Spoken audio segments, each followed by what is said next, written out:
সময় আপনাদের পাশে থাকে আমাদের কামাল জামাল মোল্লা, আমাদের মাঝে উপস্থিত ঢাকা মহানগরের আহ্বায়ক জনাব আক্তার হোসেন, আমাদের মাঝে উপস্থিত ঢাকা মহানগর উত্তর বিএনপির অন্যতম যুগ্ম আহ্বায়ক জনাব তহিদুল ইসলাম তহিদ, আমাদের মাঝে উপস্থিত ঢাকা মহানগর উত্তর বিএনপির অন্যতম যুগ্ম আহ্বায়ক জনাব এম কফিল উদ্দিন, আমাদের মাঝে উপস্থিত ঢাকা মহানগর উত্তর বিএনপির অন্যতম সদস্য জনাব রেজাউর রহমান ফাহিম, আমাদের মাঝে উপস্থিত সাবেক সদস্য মিজানুর রহমান বাচ্চু, আমাদের মাঝে উপস্থিত ঢাকা মহানগর উত্তর বিএনপির অন্যতম সদস্য জনাব আবুল কালাম আজাদ, আমাদের মাঝে উপস্থিত ঢাকা মহানগর উত্তর বিএনপির অন্যতম সদস্য জনাব আন্নানুর রহমান হান্না, আমাদের মাঝে উপস্থিত ঢাকা মহানগর উত্তর বিএনপির অন্যতম সদস্য জনাব ইব্রাহিম খলিল, আমাদের মাঝে উপস্থিত আমাদের এখানে আপিল ভাই রয়েছেন, আমাদের বিএনপি নেতা এবং আমাদের এই বনানী থানা বিএনপি এবং অন্তর্গত সংগঠনের বিভিন্ন পর্যায়ের নেতৃবৃন্দ সবাইকে জানাই যে এত প্রতিকূল আবহাওয়ার ভিতরেও আমরা দলের একনিষ্ঠ কর্মী হিসেবে আজকের কর্মসূচিকে সফল করার জন্য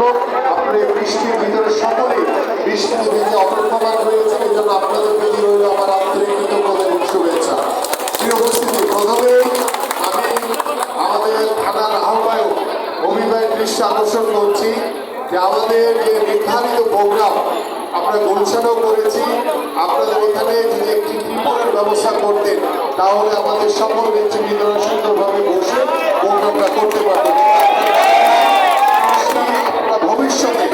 সতর্ক থাকবেন যে প্রত্যেকটি কর্মসূচি আমাদের অত্যন্ত গুরুত্বপূর্ণ। আজকে আমি হয়তো এটিকে ক্যান্সেল করে দিয়ে আরেকদিন করার কথা বলতাম, যেহেতু বৃষ্টিতে ভিজে আমাদের নেতা কর্মীরা সবাই ভিজে এখানে অবস্থান করছে, যার কারণে আমি প্রোগ্রামটি ক্যান্সেল করিনি। আমার কাছে মনে হয়েছে যে আমরা এই উপস্থিতিতে ইনশাল্লাহ আমাদের যে উদ্দেশ্যে আমরা এখানে উপস্থিত হয়েছি সেই উদ্দেশ্যটা আপনাদের সামনে উপস্থাপন করে আপনাদের কার্যক্রমগুলো আপনারা শুরু করবেন। এবং আমি প্রথমেই বলতে চাই যে আজকে যে আমাদের সদস্য নবায়ন যে কর্মসূচি, সেই সদস্য নবায়ন কর্মসূচিতে আমাদের যে বইটি রয়েছে, আমি জানি না বইটি কি পূরণ করেছেন আপনারা? বইটি কোথায়? বই কোথায় আমাদের সদস্য নবায়ন?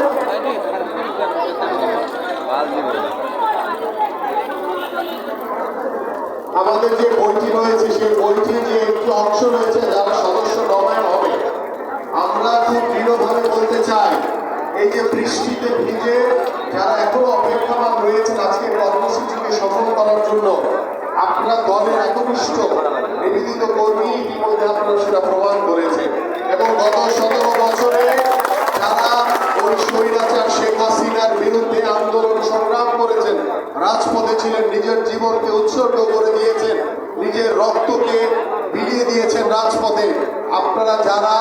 দলের একনিষ্ঠ ত্যাগী পরিচিত কর্মী, আপনাদেরকে সর্বোচ্চ মূল্যায়ন করা হবে এবং আপনারা সবার আগে সদস্য নবায়ন করবেন। যারা দায়িত্বরত রয়েছেন তাদের কাছে আহ্বান করব যে আপনারা যারা যোগ্য ত্যাগী পরীক্ষিত, যারা আন্দোলন সংগ্রামে সবার আগে রাজপথে ছিল, সেই মানুষগুলো সবার আগে সদস্য নবায়ন করবেন।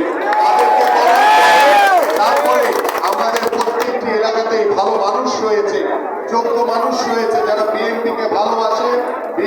বিএনপির সমর্থক, যারা বাংলাদেশকে নিয়ে চিন্তা করে, যারা বাংলাদেশকে ভালোবাসে, আমরা সেই ভালো মানুষগুলোকে সদস্য নবায়ন করব পরবর্তীতে। এবং এইখানে গত 17 বছরে আমরা অনেকেই দেখেছি যে বিভিন্ন কর্মসূচির জন্য দাওয়াত দিয়েছেন, তারা বলেছে ভাই আমার পেটে ব্যথা, মাথায় ব্যথা। অনেকে বলেছে যে আমরা কক্সবাজার বেড়াতে গিয়েছি, অনেকে বলেছে যে আমরা বিদেশে বেড়াতে গিয়েছি, আমার ওয়াইফ অসুস্থ, অনেকে অজুহাত দিয়েছে না